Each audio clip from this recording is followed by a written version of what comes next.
Bismillahirrahmanirrahim. Assalamualaikum warahmatullahi wabarakatuh. Alhamdulillahi rabbil alamin. Wabihi nasta'in. Wa sallallahu ala khairi khalqihi ajma'in. Muhammadin wa alihi tayyibin at-tahirin. Ikhwan dan akhwat sekalian yang dirahmati oleh Allah, kita akan melanjutkan renungan atas doa-doa Ahlul Bait yang diajarkan kepada kita agar selalu kita baca seusai melaksanakan sholat fardu di bulan suci Ramadan. Beberapa bagian dari doa yang sangat dianjurkan itu telah kita renungkan bersama. Kini kita akan melanjutkan paragraf berikutnya. Kalau pada bagian-bagian yang sebelumnya kita memohonkan kepada Allah Subhanahu wa Ta'ala agar Allah membahagiakan orang-orang yang telah meninggal dunia mendahului kita, dari sanak kerabat kita, keluarga kita, saudara-saudara kita seiman. Juga kita memohonkan kepada Allah Subhanahu wa Ta'ala agar Allah mengayakan, memberi kecukupan untuk setiap orang yang miskin dan fakir. Juga kita memohon kepada Allah Subhanahu wa Ta'ala agar Allah mengenyangkan setiap orang yang lapar, mengenakan busana yang layak bagi setiap orang yang telanjang, melunaskan hutang orang yang sedang dililit hutang, dan membebaskan setiap orang yang menderita dari penderitaannya. Bagian berikutnya dari doa tersebut adalah kita memohon kepada Allah Subhanahu wa Ta'ala agar Allah memulangkan, mengembalikan setiap orang yang terasing dari keluarganya, dari kampung halamannya.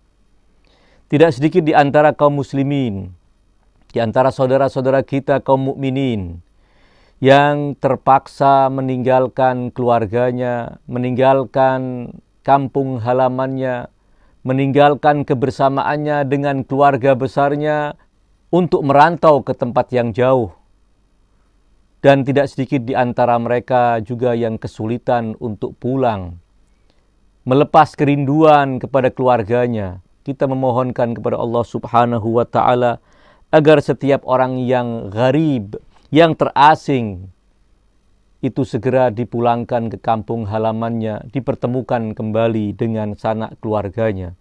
Karena kebahagiaan adalah ketika seorang berkumpul bersama keluarganya, bersama kedua orang tuanya, bersama istrinya, bersama anak-anaknya, dan bersama seluruh keluarga besarnya.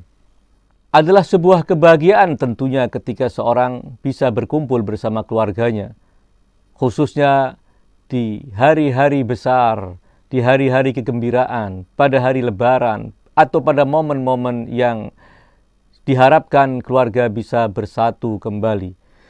Kita juga memohonkan kepada Allah Subhanahu wa Ta'ala agar orang yang terasing, karena penindasan orang-orang yang zalim, mereka dipaksa meninggalkan kampung halamannya, seperti saudara-saudara kita, kaum muslimin dan rakyat Palestina yang dipaksa. Berjuta-juta dari mereka dipaksa meninggalkan kampung halamannya, rumah mereka, kekayaan mereka dirampas oleh para penjajah, dan hingga kini mereka juga terpencar di berbagai penjuru dunia.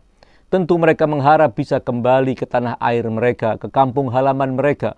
Kita memohonkan kepada Allah Subhanahu wa Ta'ala agar mereka yang terasing karena keteraniayaan tersebut segera dipulangkan oleh Allah Subhanahu wa Ta'ala, dan tanah mereka segera dibebaskan dari penjajahan para penjajah. Allahumma rudda kulla gharib. Ya Allah, kembalikan setiap orang yang terasing. Kemudian doa dilanjutkan dengan Allahumma fukka kulla asir. Ya Allah, bebaskanlah setiap tawanan dari belenggu tawanan. Betapa banyak kaum muslimin, saudara-saudara kita, yang hingga kini mereka harus berada di balik jeruji, ditawan oleh musuh-musuh Allah Subhanahu wa Ta'ala, hanya semata karena mereka beriman kepada Allah Subhanahu wa Ta'ala dan menentang kezaliman-kezaliman yang dilakukan oleh para zalimin. Mereka dijebloskan ke dalam penjara, mereka ditawan, dan tentunya Kita semua memaklumi bahwa bagaimana keadaan di dalam penjara, apalagi dalam tawanan, genggaman orang-orang yang di bawah belenggu orang-orang yang tidak berbelas kasih sama sekali. Bahkan tertanam dalam jiwa busuk mereka dendam kusumat kepada kaum muslimin. Tentu penderitaan mereka sekedar berada di balik jeruji penjara adalah sebuah penderitaan yang sangat luar biasa besarnya. Ditambah lagi dengan penyiksaan-penyiksaan yang mereka alami dari para sipir, dari orang-orang yang ditugaskan untuk menghancurkan mental mereka, untuk menyiksa mereka di dalam tawanan tersebut. Kita memohon kepada Allah Subhanahu wa Ta'ala agar para tawanan yang berjuang di jalan Allah, yang kemudian ditawan oleh musuh-musuh Allah itu segera dibebaskan dari tawanan.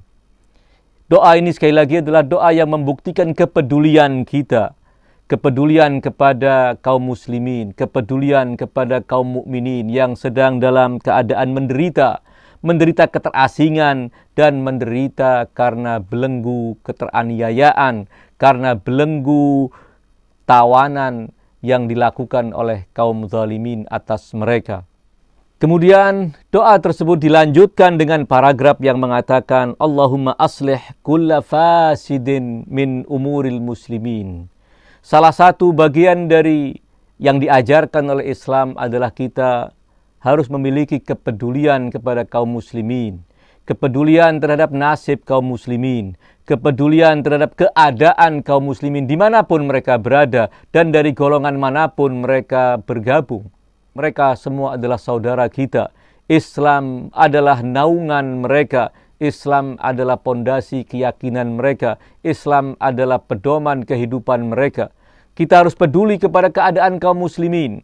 Keadaan yang kita saksikan bagaimana kaum muslimin dalam keterpurukan dari sisi ekonomi, dari sisi pengetahuan, dan hal-hal lain yang tentu semua kita memaklumi. Kita memohon kepada Allah Subhanahu wa Ta'ala agar Allah menjayakan kaum muslimin, memperbaiki keadaan kaum muslimin, perpecahan yang terjadi di tengah-tengah kaum muslimin agar Allah segerakan untuk dipersatukan hati-hati mereka di bawah naungan ajaran Allah Subhanahu wa Ta'ala. Semua kondisi yang buruk di tengah-tengah kaum muslimin, kita memohon kepada Allah Subhanahu wa Ta'ala agar Allah memperbaiki keadaan tersebut. Dan ini sekali lagi adalah bagian dari kepedulian kita. Dalam salah satu sabda Rasulullah sallallahu alaihi wasallam berkata kepada kita, "Man lam yahtamma bi amril muslimin falaisa minhum." Barang siapa yang tidak memberikan perhatian kepada keadaan kaum muslimin, maka dia bukan bagian dari kaum muslimin. Adalah sebuah kewajiban ketika kita menyaksikan keadaan yang buruk di tengah-tengah kaum muslimin, kita memohon kepada Allah Subhanahu wa Ta'ala agar keadaan buruk itu segera diakhiri. Permohonan ini sekali lagi menjadi bukti bahwa kita punya kepedulian dan tentunya juga di samping kita mengangkat kedua tangan kita memohon kepada Allah Subhanahu wa Ta'ala, kita juga berperan aktif untuk memperbaiki kaum muslimin, memperbaiki keadaan kaum muslimin dari skup yang paling kecil, diri kita, keluarga kita, lingkungan kita, dan pada skop yang lebih luas kita juga berperan untuk memperbaiki keadaan kaum muslimin, meningkatkan kualitas pendidikan mereka, meningkatkan kualitas pemahaman mereka tentang agama, meningkatkan semangat keterikatan mereka menjalankan ajaran agama adalah bagian dari upaya kita untuk memperbaiki keadaan kaum muslimin. Kemudian doa tersebut dilanjutkan, kita memohonkan agar setiap orang yang sedang sakit diberi kesembuhan oleh Allah Subhanahu wa Ta'ala. Allahumma shfi kulla marid. Ya Allah, sembuhkanlah setiap orang yang sakit. Sakit adalah sebuah keadaan yang disebut dalam Al-Quran sebagai syar. Allah akan menguji umat manusia, menguji kita semua dengan keburukan dan dengan kebaikan. Salah satu dari wujud keburukan yang dialami sebagai bahan ujian oleh Allah untuk kita adalah sakit. Ada sebuah kisah ketika Imam Amirul Mukminin mengalami sakit. Kemudian para sahabat beliau menjenguk beliau. Maka ketika mereka bertanya kepada Imam Amirul Mukminin Ali bin Abi Thalib, bagaimana keadaan Anda wahai Amirul Mukminin? Maka Imam Ali berkata, syar, keadaanku adalah buruk. Para sahabatnya kemudian berkata kepada Ali bin Abi Thalib, Amirul Mukminin, bagaimana Anda dengan maqam yang tinggi yang Anda miliki, Anda mengatakan bahwa sakit itu adalah keburukan? Maka Imam Amirul Mukminin mengarahkan mereka kepada Al-Quran Al-Karim yang menyebutkan bahwa Allah menguji manusia dengan keburukan dan dengan kebaikan. Sakit adalah keburukan dan sakit adalah salah satu dari ujian Allah Subhanahu wa Ta'ala. Apabila seorang yang sakit sabar, maka Allah akan meninggikan derajatnya. Sakit yang dialami oleh seorang akan menggugurkan dosa-dosanya. Banyak riwayat yang menyebutkan bahwa sakit yang dialami oleh seorang mukmin akan menggugurkan dosa-dosanya. Di samping tentu akan meninggikan derajatnya di sisi Allah Subhanahu wa Ta'ala. Kita memohon kepada Allah Subhanahu wa Ta'ala agar Allah menyembuhkan setiap orang yang sakit. Keadaan sakit seringkali menghalangi kita untuk bisa melakukan berbagai macam aktivitas. Termasuk aktivitas ibadah akan terganggu ketika kita dalam keadaan sakit. Aktivitas mencari nafkah juga akan terganggu ketika seorang sakit.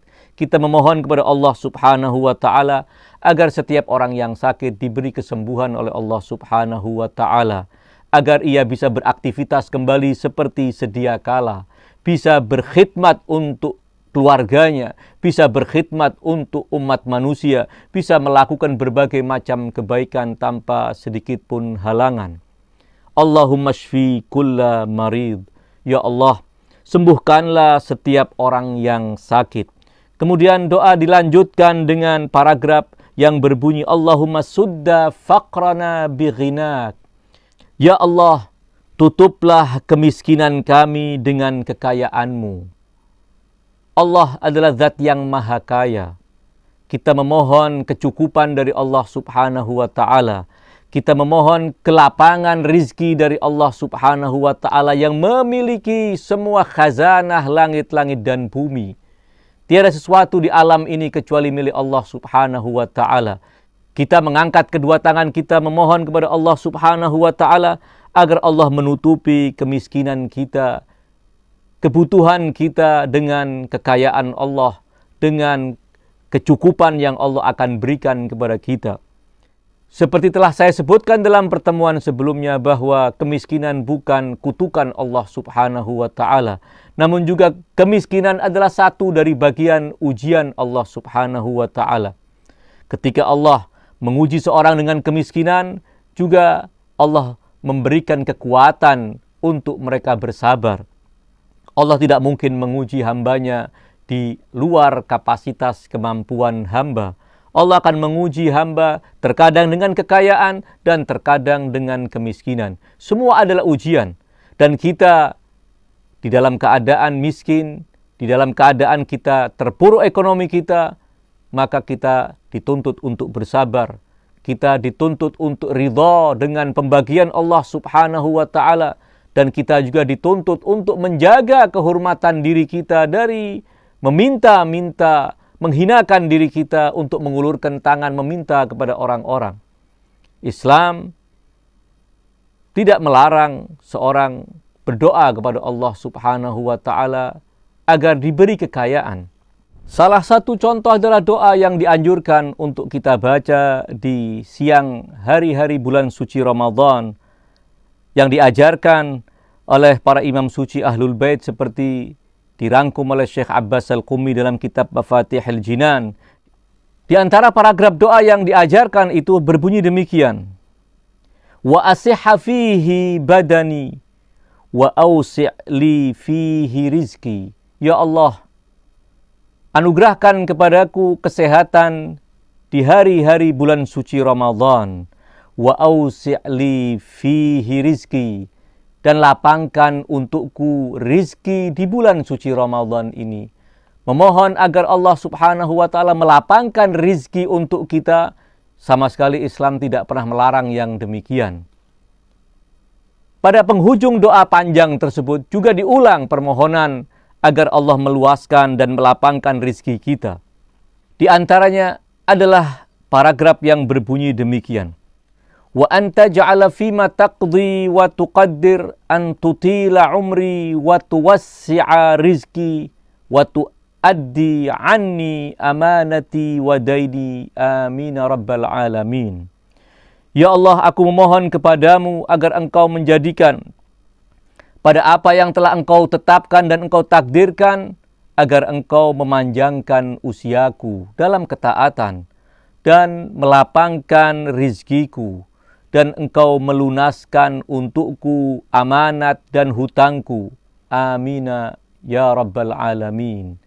Sekali lagi bahwa doa-doa dalam bulan suci Ramadan penuh dengan doa yang memohon kepada Allah subhanahu wa ta'ala agar Allah melapangkan, meluaskan rizki kita. Di dalam kitab Wasailus Syiah disebutkan pada bab ke-48 pada Kitabus Shalah, sebuah bab yang berbunyi demikian. Bab istihbabid du'a ilir rizqi. Bab dianjurkannya berdoa untuk rizki, memohon rizki kepada Allah subhanahu wa ta'ala. Di antaranya adalah riwayat dari sahabat Al-Imam Abi Ja'far Al-Baqir alaihissalam yang bernama Zaid Ash-Shahham. Dari Imam Al-Baqir alaihissalam, beliau bersabda, Ud'u fi talabir rizqi fil maktubati wa anta sajid. Mohonlah, berdoalah kepada Allah dalam mencari rizki di saat engkau sujud dalam sholat wajib. Apa isi doa tersebut? Apa untaian doa tersebut? Ya khairal mas'ulin, ya khairal mu'atin, urzuqni warzuq iyali min fadlik, fa innaka dzul fadlil azim. Wahai sebaik-baik zat yang dimintai, wahai sebaik-baik zat yang memberi, anugerahkan kepadaku rizki dan anugerahkan rizki kepada keluargaku dari anugerahmu. Sesungguhnya engkau pemilik anugerah yang agung. Ini di antara yang dianjurkan dalam keadaan yang paling mulia, yaitu ketika seorang dalam keadaan sujud ketika ia sholat wajib. Kemudian Syekh Al-Hurul Amili dalam kitab Wasail pada bab ke-49 menulis bab dengan judul demikian. Bab istihbabid du'a bisa'atir rizki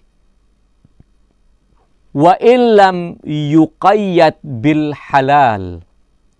Bab dianjurkan berdoa meminta dilapangkan rizki, walaupun tanpa menyebut dari rizki yang halal. Tentu bukan berarti kita memohon kepada Allah dari rizki yang tidak halal.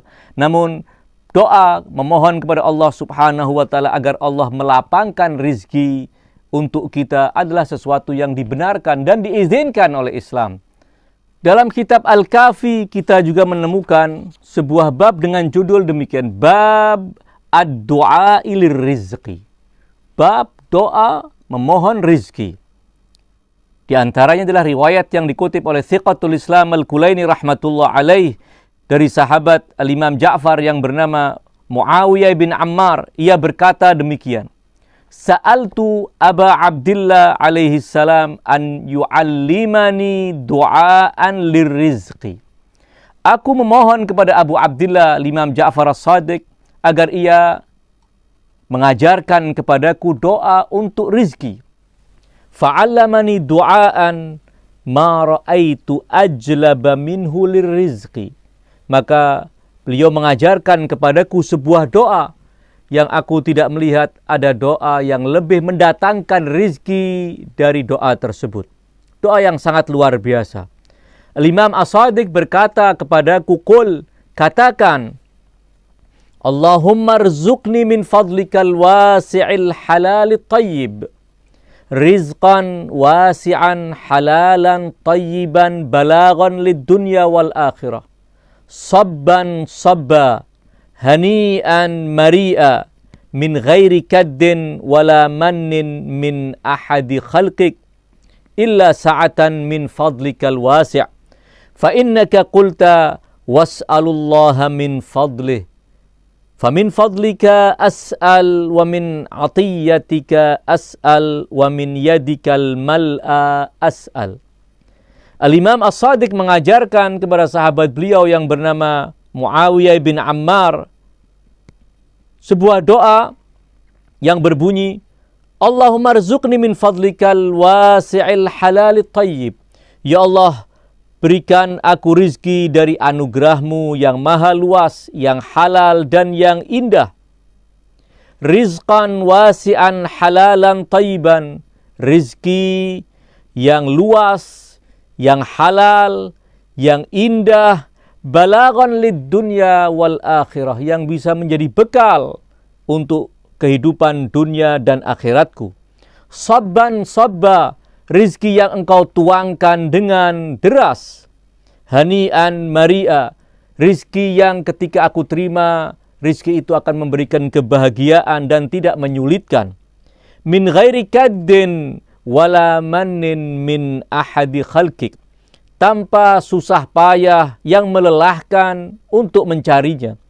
Dan tanpa ada jasa dari hambamu, dari makhlukmu, kecuali semata illa sa'atan min fadlikal wasi'. Kecuali semata dari anugerahmu yang maha luas, ya Allah. Fa innaka qulta, karena sesungguhnya engkau telah berfirman, was'alullaha min fadlih. Maka hendaknya kalian semua memohon kepada Allah dari anugerahnya. Fa min fadlika as'al, maka hanya dari anugerahmu aku meminta, dan hanya dari pemberianmu aku meminta, dan hanya dari tanganmu yang berlimpah aku meminta. Itulah redaksi doa yang diajarkan oleh Al-Imam As-Shadiq alaihi salam untuk keluasan rizki, agar Allah subhanahu wa ta'ala meluaskan rizki kita. Ada riwayat lain yang juga disebutkan dalam bab tersebut oleh Syekhul Kulaini. Riwayat dari Ismail bin Abdul Khaliq, ia bercerita demikian. Abta'a rajulun min ashabin Nabi sallallahu alaihi wa alihi anhu thumma atah. Ada seorang dari sahabat Nabi lama tidak menemui Nabi. Tidak seperti biasanya yang setiap hari dia menjumpai baginda Nabi SAW. Dia lama tidak menemui Nabi. Thumma atahu, kemudian ia datang menemui Nabi. Faqala lahu Rasulullah SAW. Maka Rasulullah menegurnya, bertanya kepadanya, ma abta'a bika anna, gerangan apa yang menyebabkan engkau lama tidak menemui kami? Faqal, maka sahabat itu berkata, as-sukmu wal faqru, yang menyebabkanku tidak bisa bertemu denganmu, tidak bisa menjumpaimu dan mendatangimu di majlismu adalah sakit yang aku alami dan kemiskinan yang menimpaku. Faqala lahu, maka Rasulullah sallallahu alaihi wasallam bersabda kepadanya, afala u'allimuka du'aan yadhhabullahu anka bis-sukmi wal faqr. Maukah engkau aku ajarkan sebuah doa yang Allah akan mengusir darimu sakit, penyakit, dan kemiskinan? Tentu dia berkata, qala bala, tentu mau aku wahai Rasulullah. Faqal, maka Rasulullah bersabda, qul, katakan, la haula wa la quwwata illa billahil aliyyil azim. Tawakkaltu alal hayyil ladzi la yamut. Walhamdulillahilladzi lam yattakhidh sahibatan wala walada walam yakun lahu syarikun fil mulk walam yakun lahu waliyyun minadh-dhulli wa kabbirhu takbira. Inilah zikir, inilah doa yang diajarkan oleh baginda Rasulullah sallallahu alaihi wasallam kepada seorang sahabat yang dirundung kemiskinan, mengalami sakit. Maka doa ini diajarkan oleh beliau untuk mengusir sakit dan kemiskinan tersebut. Katakan, la haula wa la quwata illa billahil aliyyil azim. Tiada daya dan tiada kekuatan kecuali dengan bantuan Allah Zat yang maha tinggi dan maha agung. Tawakkaltu alal hayyil ladzi la yamut. Aku bertawakal kepada Zat yang maha hidup dan tiada akan mati. Walhamdulillahilladzi lam yattakhidz sahibatan wala walada. Segala puji bagi Allah yang tidak menjadikan istri dan anak baginya. Walam yakun lahu syarikun fil mulk, dan tiada memiliki sekutu dalam kerajaannya. Walam yakun lahu waliyun minadz-dzul, dan tidak ada penolong bagi keterhinaannya, karena Allah adalah zat yang maha perkasa. Wa kabbirhu takbira, dan ucapkan takbir untuk Allah, Allahu Akbar. Itulah teks zikir, teks doa yang diajarkan oleh baginda Rasulullah sallallahu alaihi wasallam. Fama labitha an 'ada ilan Nabi sallallahu alaihi wasallam. Beberapa waktu setelah sahabat tersebut melazimkan membaca yang diajarkan oleh baginda Rasulullah sallallahu alaihi wasallam, ia datang menemui Rasulullah dan kemudian ia melaporkan, faqal, ya Rasulullah, qad azhaballahu annis sukma wal faqra. Wahai Rasulullah, Allah benar-benar telah menyingkirkan dariku sakit, penyakit, dan kemiskinan. Doa yang diajarkan oleh Rasulullah sallallahu alaihi wasallam untuk mengusir kemiskinan, dan itu sekali lagi tentu menjadi bukti apa yang telah saya katakan, bahwa Islam tidak pernah melarang seorang hamba mukmin memohon kepada Allah Subhanahu wa taala untuk dilimpahkan kepadanya rizki, untuk diperluas baginya rizki Allah Subhanahu wa taala. Al-Imam Zainul Abidin alaihi salam juga pernah mengajarkan kepada salah seorang sahabat beliau agar berdoa, As'aluka min rizkikal wasi'. Ya Allah, aku memohon kepadamu dari rizkimu yang luas. Sekali lagi, riwayat-riwayat yang menganjurkan kita, yang mengajarkan kepada kita agar memohon kepada Allah Subhanahu wa taala rizki yang berlimpah adalah sesuatu yang tidak dilarang dalam Islam. Melalui rizki yang Allah berikan, tentu seorang mukmin akan membelanjakannya di jalan kebenaran untuk mencukupi kehidupan keluarganya, kehidupan dirinya, untuk menyantuni keluarganya, untuk menyantuni kerabatnya, untuk menyantuni orang-orang yang membutuhkan, untuk diinfakkan di jalan Allah Subhanahu wa taala.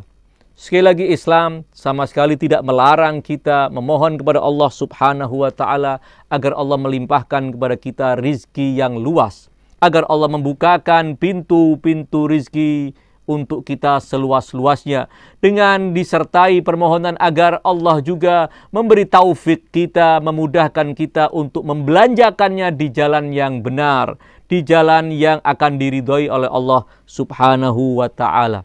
Kemudian paragraf berikutnya dalam doa tersebut berbunyi, Allahumma ghayyir su'a halina bihusni halik. Ya Allah, ubahlah keadaan kami yang buruk dengan keadaanmu yang indah. Kita memohon kepada Allah Subhanahu wa taala agar merubah semua kondisi buruk, semua keadaan buruk yang kita alami. Kemudian paragraf berikutnya adalah doa memohon kepada Allah Subhanahu wa taala agar Allah memudahkan kita melunasi hutang-hutang kita dan diberi kecukupan dari kefakiran.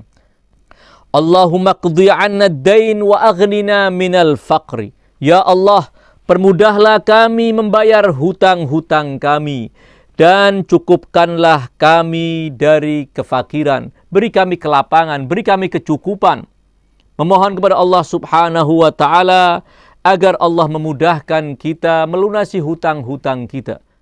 Kita menyadari bahwa hutang adalah beban yang akan membebani pikiran seorang. Di malam hari dia akan memikirkan bagaimana dia akan segera bisa melunasi hutang-hutang tersebut, agar dia hidup di tengah-tengah masyarakat dalam keadaan terhormat dan tidak terbebani oleh kehinaan hutang yang melilitnya. Allahumma qdi 'anna ad-dain. Ya Allah, lunaskan hutang-hutang kami. Permudah agar kami bisa melunasi dan membayar hutang-hutang tersebut. Bukakan pintu-pintu rizki yang dengannya kita bisa melunasi hutang-hutang kita.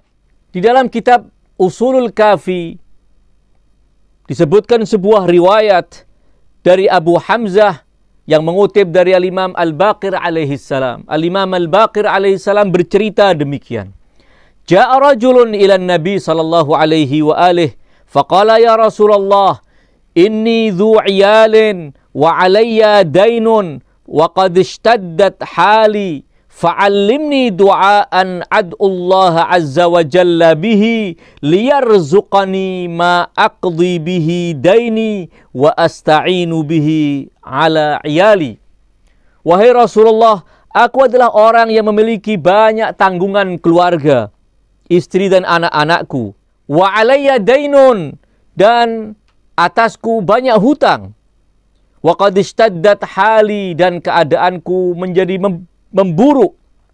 Maka ajarkan kepadaku sebuah doa yang aku akan memohon kepada Allah Subhanahu wa taala agar Allah melimpahkan kepadaku rizki yang dengannya aku bisa melunasi hutang-hutangku dan aku bisa memenuhi semua hajat dan kebutuhanku dan kebutuhan keluargaku. Maka Rasulullah sallallahu alaihi wasallam mengajarkan kepadanya. Faqala Rasulullah, ya Abdallah, wahai hamba Allah, tawadda wa asbigh wudu'ak thumma salli rak'atain tutimmu ar-ruku'a was sujud. Wahai hamba Allah, berwuduklah sekarang dan berwuduklah dengan sempurna. Kemudian salatlah 2 rakaat yang kamu rukuk dan sujud secara sempurna. Setelahnya panjatkan doa ini. Tsumma qul ya majidu ya wahid ya karimu ya daim atawajjahu ilaika bi Muhammadin nabiyyik nabiyyir rahmah. Katakan ini dalam doa seusai engkau menjalankan salat 2 rakaat tersebut. Wahai Zat yang maha mulia, wahai Zat yang maha esa, wahai Zat yang maha mulia, wahai Zat yang maha abadi, atawajjahu ilaika bi Muhammadin nabiyyika nabiyyir rahmah. Aku menghadap kepadamu dengan bertawassul dengan Muhammad nabimu, nabi pembawa rahmat. Ya Muhammad ya Rasulullah, inni atawajjahu bika ilallahi rabbik wa rabbi kulli syai'. Wahai Muhammad, kemudian Rasulullah mengajarkan agar ia bertawassul, menyeru dan memanggil Rasulullah sallallahu alaihi wasallam dengan nama mulia beliau. Wahai Muhammad, wahai Rasulullah, aku bertawajjuh menghadap kepada Allah dengan mengandalkan keagungan maqammu. Aku menghadap kepada Allah, Tuhanmu dan Tuhanku dan Tuhan segala sesuatu. Aku memohon kepadamu ya Allah, antusalliya ala Muhammadin wa ahli baitih, agar engkau melimpahkan salawatmu kepada Muhammad dan keluarga sucinya. Wa as'aluka nafhatan karimatan min nafahatik, dan aku memohon kepadamu ya Allah limpahan anugerah dari anugerah-anugerahmu yang mulia. Wa fathan yasiran, dan dibukakan kemenangan yang mudah. Wa rizqan wasi'an, dan dilimpahkan kepadaku rizki yang luas. Alummu bihi sya'thi wa aqdi bihi daini wa asta'inu bihi ala iyali. Yang dengan rizki itu aku bisa merapikan semua urusanku, menyelesaikan semua urusanku. Wa aqdi bihi daini, dengan rizki itu aku bisa melunasi hutang-hutangku. Wa asta'inu bihi ala iyali, dan dengan rizki itu aku bisa menafkahi keluargaku. Itulah yang diajarkan oleh baginda Rasulullah sallallahu alaihi wasallam, agar seorang yang sedang ditimpa oleh kemiskinan, oleh kefakiran, oleh kebutuhan yang mendesak, bertawassul dengan Rasulullah sallallahu alaihi wasallam, memohon kepada Allah Subhanahu wa taala. Asy-Syaikh Al-Bahai rahmatullah alaih dalam kitab Al-Arba'una Haditsan meriwayatkan sebuah hadis dari kitab Al-Amali karya Asy-Syaikh As-Saduq pada majlis ke-61, riwayat dari Imam Amirul Mukminin alaihi salam. Beliau berkata demikian: Syakautu ila Rasulillah sallallahu alaihi wasallam dainan kana alayya. Aku, kata Amirul Mukminin Ali bin Abi Thalib alaihi salam, mengeluhkan kepada Rasulullah hutang yang membebaniku. Faqala ya Ali, maka Rasulullah berkata, hai Ali, qul, katakan agar Allah memudahkan engkau bisa melunasi hutang-hutangmu, baca doa ini. Ucapkan doa ini, ucapkan permohonan ini. Allahumma aghnini bihalalika an haramik wa bifadlika amman siwak. Ya Allah, cukupkan aku dengan rizkimu yang halal dari yang haram, dan dengan anugerahmu dari sesuatu yang datang dari selainmu. Aku hanya mencukupkan anugerahmu untuk bisa menyelesaikan semua urusanku. Allahumma aghnini bihalalika an haramik wa bifadlika amman siwak. Kemudian Rasulullah melanjutkan, falau kana alaika mithlu subairi dainan qadahu Allahu anka. Sekalipun hutangmu sebanyak dan sebesar gunung Subair. Gunung Subair adalah gunung yang terbesar di negeri Yaman. Andai hutangmu sebesar gunung Subair, niscaya Allah akan memudahkan untuk engkau melunasinya. Syekh Al-Bahai setelah menyebutkan riwayat ini, ia menceritakan pengalaman yang pernah ia alami. Syekh Al-Bahai bercerita bahwa pada suatu saat aku dililit oleh hutang yang sangat banyak. Hutang yang memberatkanku, jumlah yang sangat banyak, yang beliau sebutkan 1.500 mithqal, sebuah timbangan emas yang tentu hutang yang sangat banyak. Sementara itu, orang-orang yang telah meminjamkan harta, meminjamkan uang itu kepada Syekh Al-Bahai, mulai menagih kepada Syekh Al-Bahai agar segera melunaskan, agar segera Syekh Al-Bahai melunasi hutang-hutang tersebut. Namun Syekh Al-Bahai tidak memiliki apa-apa, tidak ada harta yang ia bisa jagakan untuk melunasi hutang tersebut. Semua benar-benar tertutup di hadapan Syekh Al-Bahai. Maka Syekh Al-Bahai mengatakan hutang itu sangat memberatkanku. Ditambah lagi orang-orang yang menagihku mulai mendesak agar aku segera melunasi, sehingga pikiranku benar-benar menjadi kacau. Semua kerjaanku menjadi terbengkalai. Aku tidak memiliki jalan keluar untuk bisa melunasi hutang tersebut. Seakan semua pintu tertutup. Maka aku, kata Syekh Al-Bahai, melazimkan membaca doa ini seusai sholat subuh. Dan aku ulang-ulang berkali-kali.